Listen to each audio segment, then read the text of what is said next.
नमस्कार भैया और बहनों। आज हम पढ़ने जा रहे हैं एक बहुत ही बेहतरीन टॉपिक, जिसकी शुरुआत हमने पिछले अध्याय में करी थी। पिछले अध्याय में हमने क्या पढ़ा था? हमने पदार्थों के बारे में पढ़ा था। पदार्थ क्या होता है, पदार्थ कितनी अवस्थाओं में पाया जाता है और पदार्थ के कितने प्रकार होते हैं। आज हम उसी टॉपिक को कंटिन्यू करेंगे और उसमें जिसकी हमने बात करी थी, शुरुआत करी थी मोल अवधारणा की, कि मोल क्या होता है। ये जो एक टॉपिक है मोल, ये अधिकतर बच्चों को बिल्कुल ख्वाब सा लगता है। तो मोल क्या है, उसके लिए हम थोड़ी भूमिका बनाते हैं। जैसे हम जानते हैं कि चीजों को गिनने के लिए हमने क्या बनाया है, नंबर्स बनाए हैं, संख्याएं बनाई हैं। तो इन संख्याओं को हम कैसे गिनते हैं? मान लो हमने किसी चीज की बात करी, हमने कहा 1 दर्जन।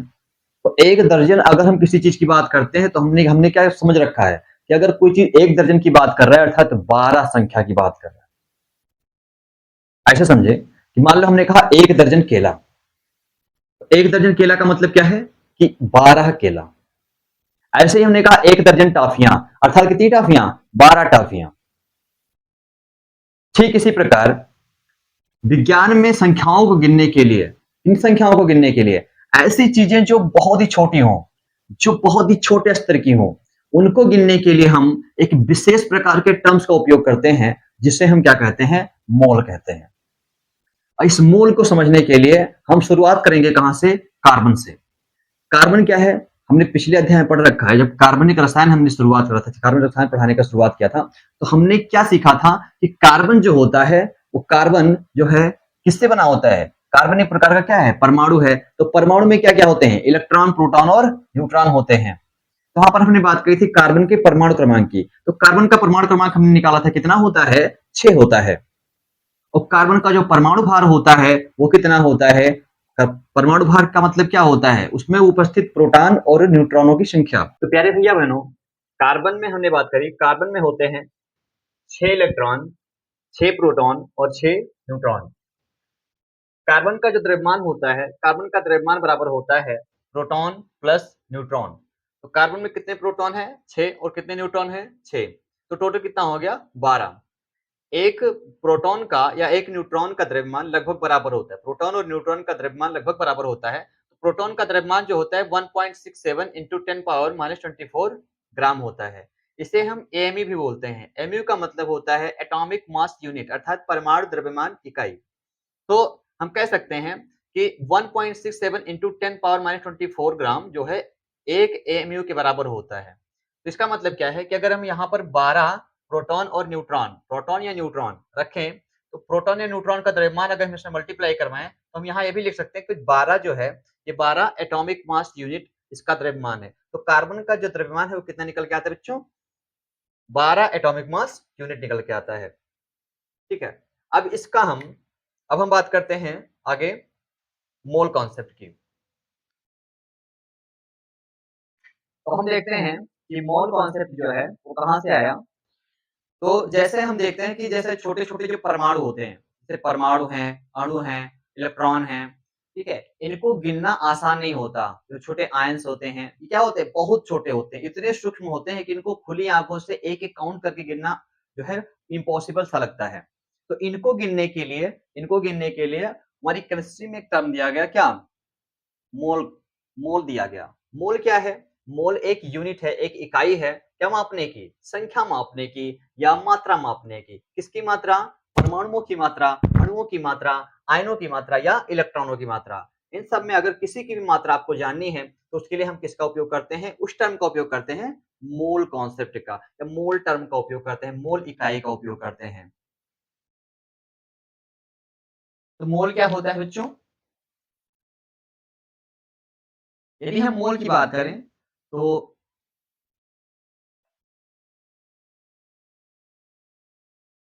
1 मोल बराबर होता है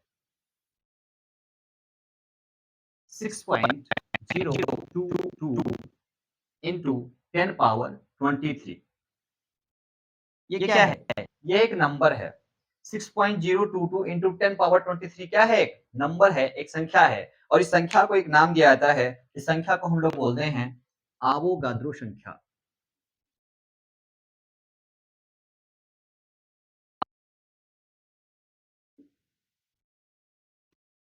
संख्या को क्या बोलते हैं? आवोगाद्रो संख्या। और इसको हम रिप्रेजेंट करते हैं कैपिटल एन से। इस संख्या को हम आवोगाद्रो संख्या बोलते हैं और इसे रिप्रेजेंट करते हैं एन से। तो अब इसको समझने के लिए हम क्या करते हैं, शुरुआत करेंगे उसी कॉन्सेप्ट से जो हमने शुरुआत में सीख रखा है अपनी किताबों से।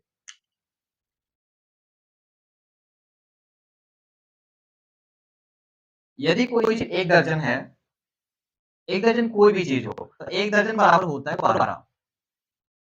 ठीक, तो मान लो हमने कहा 1 दर्जन केले।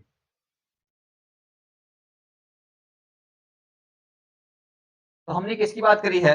हमने 12 केले की बात की है। ठीक, ऐसे ही यदि हम बात करें कि 1 दर्जन आम, तो 1 दर्जन आम का मतलब क्या होगा बच्चों? 1 दर्जन आम का मतलब है 12 आम। ठीक,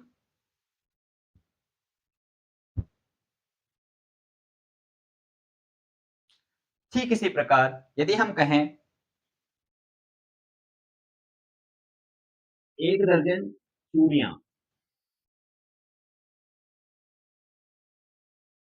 मतलब कितनी हो जाएंगी? 1 दर्जन चूड़ियां मतलब 12 चूड़ियां। ठीक, इसी प्रकार से यदि हम कहें कि कोई चीज 1 मोल है, मान लो हमने कहा 1 मोल केला, 1 मोल केले, तो 1 मोल केले का मतलब क्या हो जाएगा कि हम कितने केले की बात कर रहे हैं? हम बात कर रहे हैं 6.022 इंटू 10 पावर 23 केले की। यदि आप किसी दुकान के पास जाएं और उससे कहें कि हमें 1 मोल टॉफी दे दीजिए, तो 1 मोल टॉफी की बात कितनी हो जाएगी? 1 मोल टॉफी का मतलब कितना हो जाएगा? 1 मोल टॉफी का मतलब हो जाएगा 1 मोल टॉफी का मतलब हो जाएगा कि आपको कितनी टॉफी चाहिए? आपको टॉफी चाहिए 6.022 इंटू 10 पावर 23 टॉफी।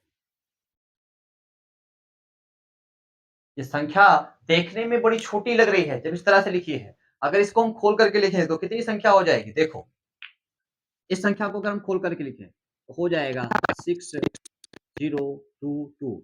इसके पीछे कितनी जोड़ लगेगी? 20, 1 2 3 4 5 6 7 8 9 10 11 12 13 14 15 16 17 18 19 और 20।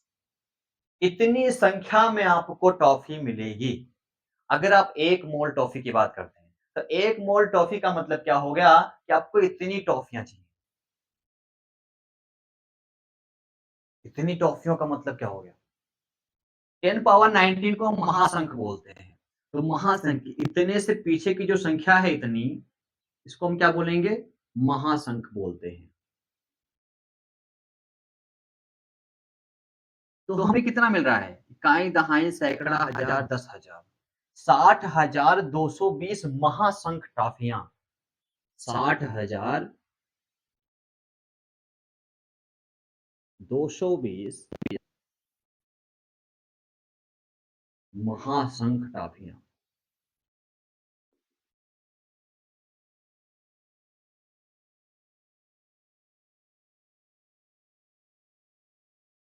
अगर हम इतनी 1 मोल टॉफी की बात करेंगे तो हमको इतनी टॉफियां मिलनी चाहिए। इतनी बड़ी संख्या हो गई। इसको हम क्या, भारतीय पद्धति में हम इसको पढ़ते हैं 60,220 महासंख्य टॉफियां।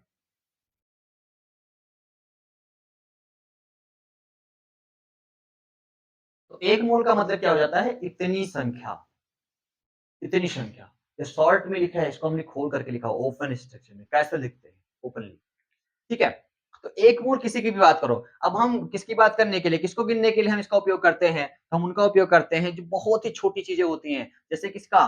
परमाणु के बारे में, अणु के बारे में और आयनों के बारे में। अणुओं को गिनने के लिए, परमाणुओं को गिनने के लिए या आयनों को गिनने के लिए या इलेक्ट्रॉनों को गिनने के लिए, जो चीजें बहुत छोटी होती है जिनको हम सामान्य रूप से नहीं गिन पाते, उनको गिनने के लिए हम इसका उपयोग करते हैं। तब हम बात करेंगे किसकी? परमाणुओं की बात करेंगे। यदि हमने मान लो किसी ने हमसे कहा कि 1 मोल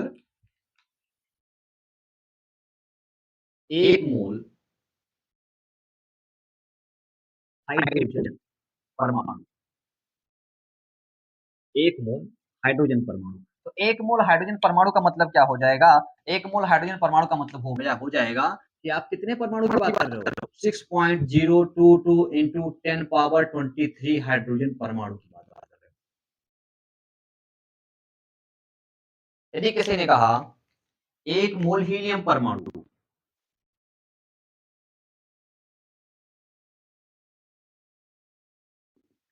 1 मोल हीलियम परमाणु का मतलब क्या है कि आप बात कर रहे हो 6.022 into 10 पावर 23 हीलियम परमाणु की बात कर रहे हो। इसका मतलब क्या हो गया कि 1 मोल हम किसी चीज की बात करेंगे तो वो इतनी संख्या में वो चीज हो जाएगी। ठीक है, इसी प्रकार से यदि हम कहें 1 मोल ऑक्सीजन अणु, ऑक्सीजन अणु मतलब क्या? ऑक्सीजन का एक परमाणु नहीं है, अब 2 परमाणु या 2 से अधिक परमाणु आते हैं। अणु किसे कहते हैं? 2 या 2 से अधिक परमाणुओं के समूह को क्या कहते हैं बच्चों? अणु कहते हैं। तो यहाँ पर हमने क्या कहा? 1 मोल ऑक्सीजन अणु अर्थात 1 मोल O2। O2 क्या है? जो हम सांस में लेते हैं ऑक्सीजन, वो है। 1 मोल O2 ये क्या है? एक अणु है। तो यहाँ पर हम परमाणु की जगह पे क्या लिखेंगे? अणु। तो 1 मोल O2 अणु का मतलब क्या हो जाएगा बच्चों? 1 मोल O2 अणु का मतलब है कि हम 6.022 into 10 पावर 23 O2 अणु की बात कर रहे हैं, ऑक्सीजन अणु की बात कर रहे हैं। ऐसे ही हम बात करें 1 मोल H2O की, H2O अर्थात जल, 1 मोल H2O की, तो ये क्या है? H2O क्या है? ये एक अणु है और ये क्या है? एक प्रकार का है, यौगिक है। हम क्या बोलेंगे? 1 मोल H2O अणु। ठीक, अभी पीछे हमने पढ़ा ना यौगिक और परमाणु, यौगिक, अणु, ये सब हम चर्चा कर चुके हैं पिछली क्लास में। तो 1 मोल H2O अणु जो है, इसमें कितने अणु होंगे H2O के? इसमें हमें 6.022 into 10 पावर 23 H2O के अणु मिलेंगे। ठीक है, इसी प्रकार से हम किसी भी चीज की बात करें, मान लो हमने कहा कि यहाँ पर 1 मोल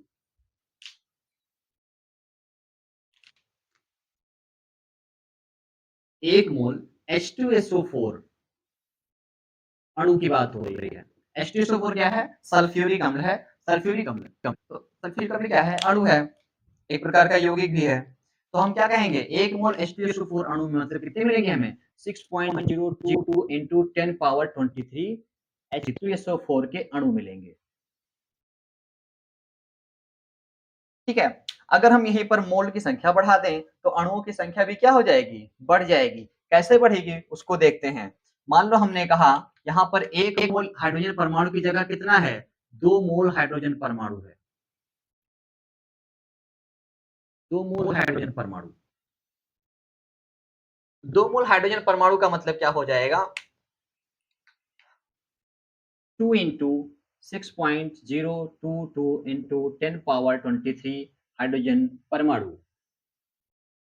इसका मतलब क्या हो जाएगा? इसमें हम मल्टीप्लाई करा देंगे। 2 2 जा 4, 2 2 जा 4, 2 0 जा 0, 0.6 2 जा 12, 12.044 into 10 पावर 23 हाइड्रोजन परमाणु। ठीक, इसी जगह पर यदि हम बात करें 2 मोल H2O की,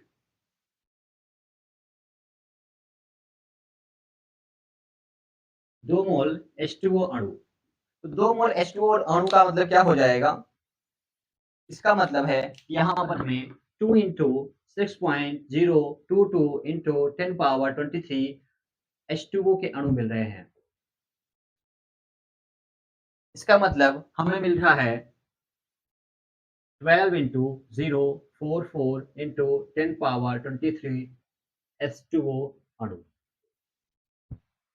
आशा है आप लोगों को समझ में आ गया होगा कि हम 1 मोल किसी भी चीज में उसके पार्टिकल्स को निकालना चाहें, हम क्या कह सकते हैं कि 1 मोल अगर कोई भी चीज है तो उसमें एवोगाड्रो संख्या के बराबर वो चीज पाई जाएगी। 6.022 इंटू 10 क्या है, इसी को हमने क्या कहा यहाँ पर, एवोगाड्रो नंबर कहा, एवोगाड्रो संख्या, एवोगाड्रो नंबर, एवोगाड्रो संख्या, जिसे हम एन से रिप्रेजेंट करते हैं। ठीक है, आगे बढ़ते हैं। जो हमने भार निकाला, जो एटॉमिक मास निकाला, वो कितना निकाला,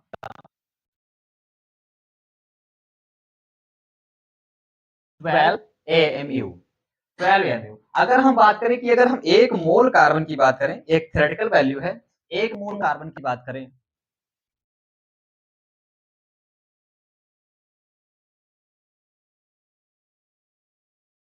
एक मोल कार्बन परमाणु की बात करें, तो एक मोल कार्बन परमाणु में कार्बन के कितने परमाणु होते हैं, 12 का परमाणु द्रव्यमान का क्या होगा, 12 होगा, और 12 परमाणु होगा, परमाणु द्रव्यमान 12 होगा। एटॉमिक मास यूनिट का क्या वैल्यू होता है, 1.67 इंटू 10 पावर -24 ग्राम, पीछे हमने देख रखा है।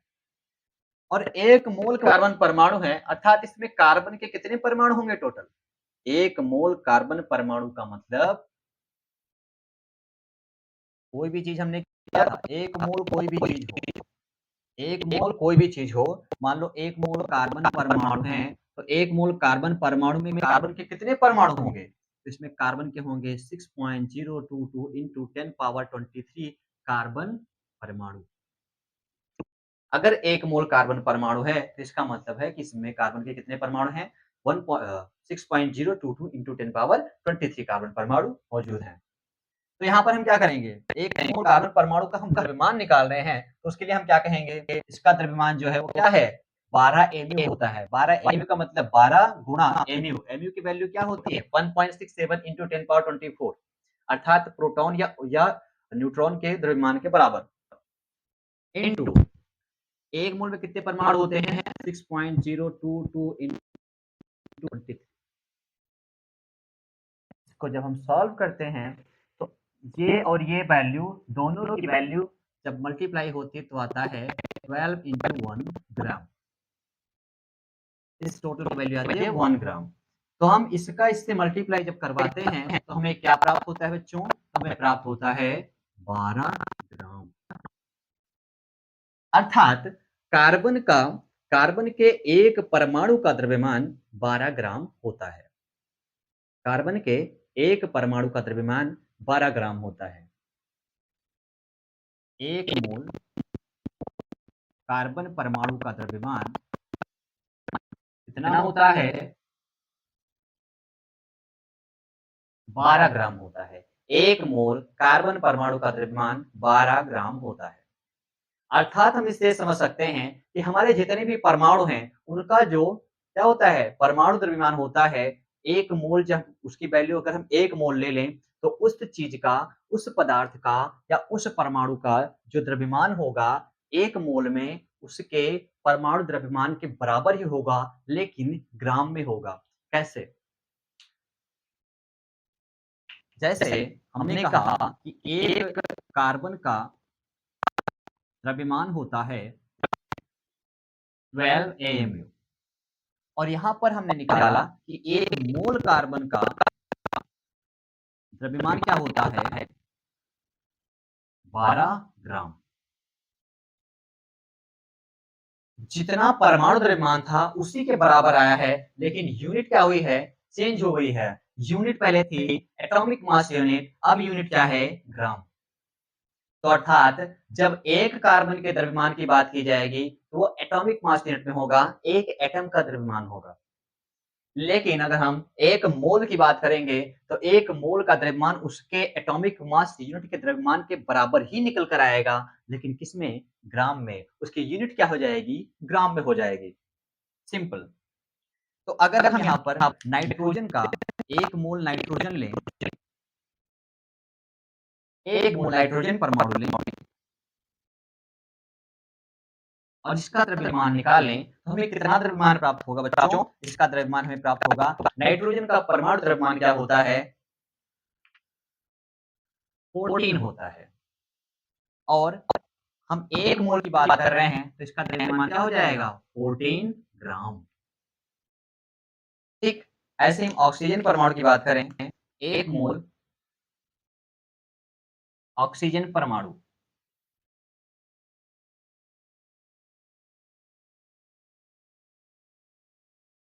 एक मोल ऑक्सीजन परमाणु का द्रव्यमान होगा, एक ऑक्सीजन परमाणु का द्रव्यमान होता है 16 AMU। तो एक मोल परमाणु का ऑक्सीजन परमाणु का द्रव्यमान हो जाएगा 16 ग्राम। मतलब जितना उसका परमाणु द्रव्यमान होता है उसी के बराबर होगा, बट उसकी यूनिट चेंज हो जाएगी। पहले एटॉमिक मास यूनिट था, अब क्या हो जाएगा? अब हो जाएगा ग्राम। इसको अगर सॉल्व करना चाहें तो दोबारा इसी तरह से लगा सकते हैं। 16 रखेंगे, गुणे में इसको रखेंगे, गुणे में इसको रखेंगे। इन दोनों को सॉल्व करने पर हमें 1 मिलेगा और 1 से मल्टीप्लाई कराने पर फिर वही वैल्यू हमें प्राप्त हो जाएगी। पहले एटॉमिक मास यूनिट में थी, अब वैल्यू हो जाएगी ग्राम। इसी तरह से 1 मोल H2O का द्रव्यमान कितना हो जाएगा बच्चों? H2O का जो परमाणु द्रव्यमान होता है या आणविक द्रव्यमान जो होगा, H2O का आणविक द्रव्यमान कैसे निकालते हैं वो आप सीख लीजिए। H2O का अणु भार निकालना कैसे निकालेंगे? हाइड्रोजन का भार होता है 1, 2 हाइड्रोजन हैं 1 गुणा 2 प्लस ऑक्सीजन का होता है 16, 2 1 जा 2, 2 हो जाएगा 16 प्लस 2 बराबर 18। तो एक जल का अणुभार क्या होता है? 18। 18। तो एक H2O के जल के एक अणु का द्रव्यमान होता है 18 AMU। ठीक, लेकिन अगर 1 मोल की बात करेंगे तो ये AMU हट करके यहाँ पे क्या हो जाएगा बच्चों? ग्राम हो जाएगा। 18 ग्राम। आशा है आपको समझ में आ रहा होगा। ऐसे ही 1 मोल O2 अणु की अगर हम बात करें, तो 1 मोल O2 अणु के द्रव्यमान की अगर हम बात करें तो एक ऑक्सीजन परमाणु का द्रव्यमान 16 ग्राम होता है। तो 2 ऑक्सीजन के 2 मोल O2 के जो द्रव्यमान होगा वो क्या हो जाएगा? 16 × 2 बराबर 32 ग्राम। ठीक, इसी प्रकार से आगे हम बढ़ते हुए यदि हम H2SO4 का द्रव्यमान निकालें, 1 मोल H2SO4 का द्रव्यमान क्या हो जाएगा? H2SO4 का आणविक भार निकालो पहले। H2SO4 का अणु भार क्या हो जाएगा? हाइड्रोजन का होता है 1, 1 × 2 प्लस सल्फर का होता है 32, ऑक्सीजन का होता है 16 होता है, 4 ऑक्सीजन के परमाणु हैं, तो हो जाएगा 16 × 4 हो जाएगा टोटल ये 2 प्लस 32 प्लस 16 4 जा 64, 64, 16 चौका 64 जोड़ेंगे 4 2 6 6 2 8 और बचेगा 6 और 3 9 98। तो H2SO4 का जो होता है वो परमाणु द्रव्यमान होता है 98 AMU। यहाँ पे इसका द्रव्यमान 1 मोल H2SO4 का द्रव्यमान हो जाएगा 98 ग्राम। किसी को कोई दिक्कत आई थिंक नहीं होनी चाहिए। तो यहाँ तक इससे हम एक चीज लिख सकते हैं क्या? अभी हमने जो पढ़ा पीछे तो हमने देखा कि अगर 1 मोल कोई चीज है, 1 मोल मान लो हमारे पास क्या है? हाइड्रोजन परमाणु है। 1 मोल हाइड्रोजन परमाणु में हाइड्रोजन के कितने परमाणु होंगे? 6.022 × 10⁻23 हाइड्रोजन परमाणु होंगे। और इनका द्रव्यमान क्या होगा? तो जितना इसका परमाणु द्रव्यमान होता है उसी को हम क्या ग्राम में द्रव्यमान लिख देते हैं। तो 1 मोल अगर हाइड्रोजन परमाणु है तो हाइड्रोजन परमाणु का जो परमाणु द्रव्यमान होता है 1 होता है, तो हम यहाँ क्या लिख सकते हैं? इसका जो द्रव्यमान होगा वो 1 ग्राम होगा। कैसा लिख सकते हैं? बिल्कुल लिख सकते हैं। इसी जगह पर अगर हम बात करें 1 मोल ऑक्सीजन अणु की, 1 मोल ऑक्सीजन अणु में ऑक्सीजन के कितने अणु होंगे? 6.022 × 10⁻23 O2 अणु। और इसमें इसका भार क्या होगा? तो एक ऑक्सीजन का जो परमाणु द्रव्यमान होता है 16 होता है, 2 ऑक्सीजन का होगा 32। तो इसको हम क्या लिखेंगे? 32 ग्राम। यहाँ देख सकते हैं, एक O2 अणु का द्रव्यमान 32 ग्राम होता है, ठीक? वो कितने में होता है? 1 मोल में। तो 1 मोल में O2 अणु का द्रव्यमान 32 ग्राम और इसमें अणुओं की संख्या कितनी? 6.022 into 10^23 अर्थात अवोगाड्रो संख्या के बराबर अणु। 1 मोल H2O अणु की बात करें, जल के अणु की बात करें, तो इसमें भी जल के कितने अणु पाए जाएंगे बच्चों? हमने पीछे पढ़ रखा है 6.022 into 10^23 H2O अणु। और इसका द्रव्यमान क्या होगा? तो एक H2O अणु का जो भार होता है वो 18 ग्राम होता है। 1 मोल H2O अणु का द्रव्यमान क्या होता है? 18 ग्राम होता है। तो इसके हिसाब से हम एक समीकरण लिख सकते हैं, कि क्वेश्चन लिख सकते हैं कि अगर कोई भी चीज 1 मोल हो, 1 मोल क्या हो? अणु हो, परमाणु हो, आयन हो, कुछ भी हो, तो उसका जो द्रव्यमान उसमें जो अणुओं की संख्या होगी वो कितनी होगी? वो अणुओं की संख्या होगी 6.022 into 10^23। क्या होंगे? अणु होंगे या परमाणु होंगे या आयन होंगे, ठीक? और इसमें उनका भार क्या होगा? तो उनका जो द्रव्यमान होगा वो हो जाएगा इसमें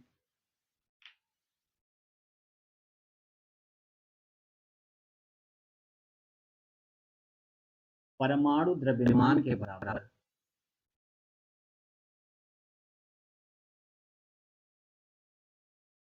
ऐसा ना लिखिए, इतना इसमें। तो 1 मोल, हम अगला लिखेंगे, 1 मोल अणु या परमाणु या आयन का जो द्रव्यमान होगा वो किसके बराबर होगा?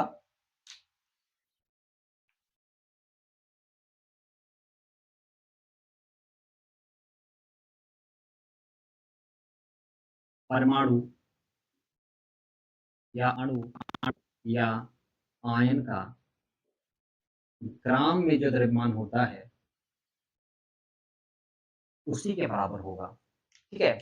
अणु का, परमाणु का, आयन का जो ग्राम में द्रव्यमान होगा वही क्या होगा? 1 मोल अणु, परमाणु या आयन का द्रव्यमान होगा, ठीक है?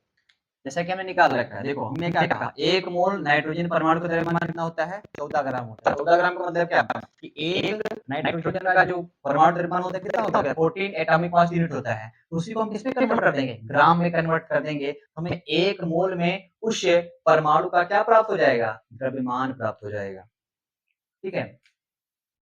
क्या लिखेंगे? 1 मोल अणु, परमाणु या आयन का जो द्रव्यमान होता है वो परमाणु, अणु या आयन का जो ग्राम में द्रव्यमान होगा उसके क्या होगा? बराबर होगा। तो इसको हम यहाँ पर क्या कर देंगे? इन दोनों को संयुक्त रूप से लिखा जाए तो इनको हम क्या कहते हैं? मोल समीकरण कहते हैं, ठीक? अब इनसे हमें 2 फार्मूले प्राप्त होते हैं। एक फार्मूला क्या है? मोल के 2 फार्मूले यहाँ से निकलते हैं। एक मोल का फार्मूला होता है मोल बराबर भार बटा अणु भार या परमाणु भार।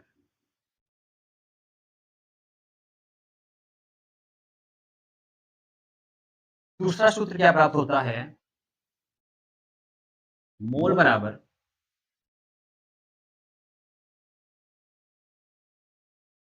अणुओं की संख्या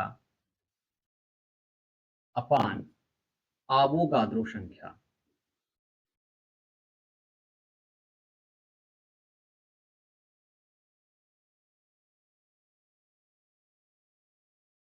ठीक, तो ये 2 फार्मूले प्राप्त होते हैं। इन्हीं 2 फार्मूलाज पर आगे के हमारे सवाल जो है लगेंगे, जो हम क्वेश्चंस करेंगे वो इन्हीं पर करेंगे। तो हम कुछ क्वेश्चंस जो है पुट अप करते हैं।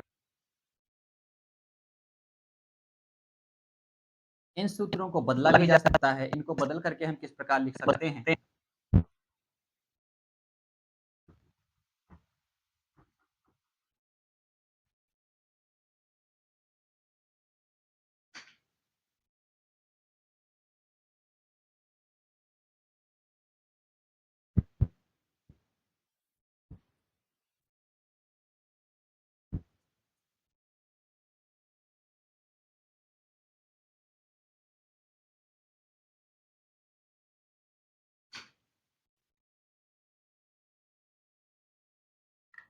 तो एक क्वेश्चन दिया है,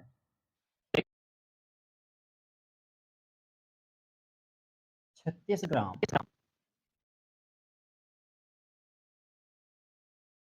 H2O में H2O के कितने मोल होंगे? ये प्रश्न है कि 36 ग्राम जल में जल के कितने मोल पाए जाएंगे? तो हम क्या निकालेंगे? मोल का फार्मूला रखेंगे, क्या होता है? भार बटा अणुभार, भार बटा अणुभार। इस फार्मूले को अंग्रेजी में लिखना चाहें तो लिख सकते हैं, बराबर मास बाय मोलिकुलर मास।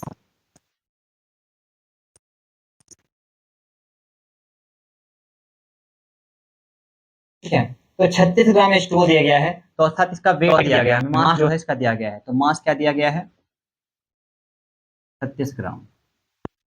क्या निकालना है? मोलिकुलर मास,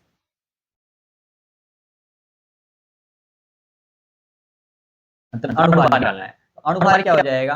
हमने निकाल रखा है H2O का अणुभार हमने पीछे निकाल रखा था, क्या होता है? 18 होता है। अगर वहां नहीं जानते तो यहाँ देखें, एक H का क्या होता है? 1 होता है, 2 H का होता है 2, प्लस ऑक्सीजन का क्या होता है? 16, टोटल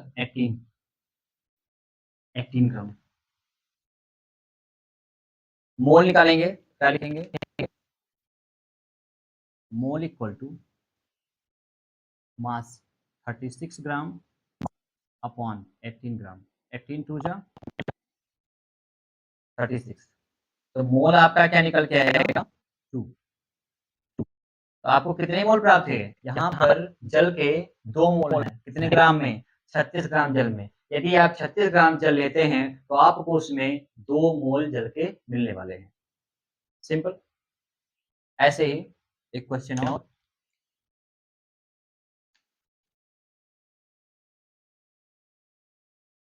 98 ग्राम H2SO4 में H2SO4 के मोल बताइए। 98 ग्राम H2SO4 में H2SO4 के कितने मोल होंगे ये बताना है। तो हम क्या करेंगे? हम 2 चीजें लिखेंगे। पहला भार, भार हमें दे रखा है, भार कितना है? 98 ग्राम। अणुभार क्या होता है? इसका अणुभार H2SO4 का, H2SO4 का अणुभार हमने पीछे निकाल रखा था, कितना होता है? 98 ग्राम होता है। ठीक है, रख देंगे फॉर्मूले में, 98 होता है और भार में ग्राम में जाता है। ठीक है, लिखेंगे मोल बराबर, मोल बराबर क्या हो जाएगा? भार बटा अणुभार। तो 98 इसका भार है और अणुभार इसका क्या है? 98, दोनों कट जाएंगे, इसका वैल्यू क्या आ जाएगा? 1। ठीक है, तो इसमें हमें H2SO4 के कितने मोल मिलेंगे? तो H2SO4 के मोल हैं 1। 2 मोल H2O में H2O के अणुओं की संख्या बताइए। कितनी हो जाएगी बच्चों? तो इसको निकालने के लिए हमने यहाँ पर क्या लिखा है? एक सूत्र लिखा है, अणुओं की संख्या बटा अवोगाद्रो संख्या। इसी को हम एक सवाल इसको सीधा कर लेते हैं, इस जो हमारा फार्मूला है सीधा कर लेते हैं। तो अणुओं की संख्या निकालना है, अणुओं की संख्या बराबर क्या हो जाएगा? ये अवोगाद्रो संख्या मोल में गुणा हो जाएगा, तो मोल इंटू अवोगाद्रो संख्या। जैसे हमने मोल समीकरण लिखा था, हमें उससे ये फार्मूला प्राप्त होता है। अणुओं की संख्या बराबर मोल इंटू अवोगाद्रो संख्या। तो इसी को हम यहाँ रखेंगे, क्या लिखेंगे? मोल कितने हैं? 2। अवोगाद्रो संख्या का मान क्या होता है? एक सूत्र में दोहराएंगे बच्चे, अवोगाद्रो संख्या का मान क्या होता है?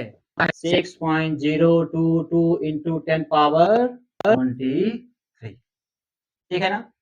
इसमें रखें अणुओं की संख्या बराबर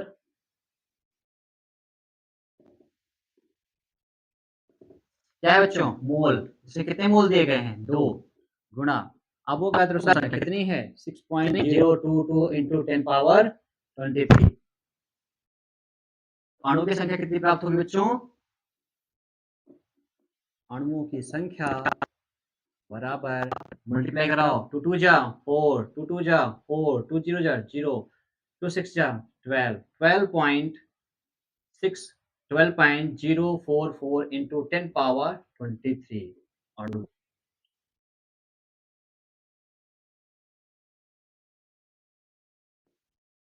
तो 2 मोल H2O में हमें 12.044 into 10 पावर 23 H2O के अणु मिलेंगे। इसे बात करें 98 ग्राम H2SO4 में H2SO4 के मोल बताने थे, हमने निकाला था 1 मोल। तो हम जान रहे हैं कि 1 मोल H2SO4 में H2SO4 के कितने अणु होंगे बच्चों? फार्मूला लगाओ सीधा, लिखेंगे 1 मोल। नेक्स्ट क्वेश्चन, 1 मोल H2SO4 में H2SO4 के अणुओं की कितनी संख्या बता होगी? अणुओं की संख्या बताइए। करते हैं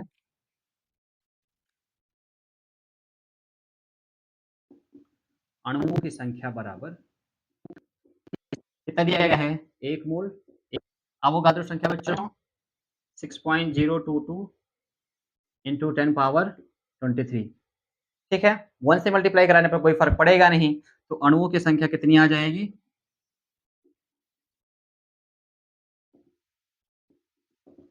6.022 into 10 पावर 23 H2SO4 के अणु मिलेंगे हमें 1 मोल H2SO4 में। अगर हम 1 मोल H2SO4 लेते हैं तो हमें उसमें H2SO4 के कितने अणु मिलने वाले हैं? उसमें हमें H2SO4 के 6.022 into 10 पावर 23 H2SO4 के अणु मिलने वाले हैं। ठीक है भैया बहनों, तो इसी के साथ आज की कक्षा समाप्त होती है। इसमें कुछ और टॉपिक्स हम आगे पढ़ने वाले हैं, उनके लिए इंतजार करिएगा।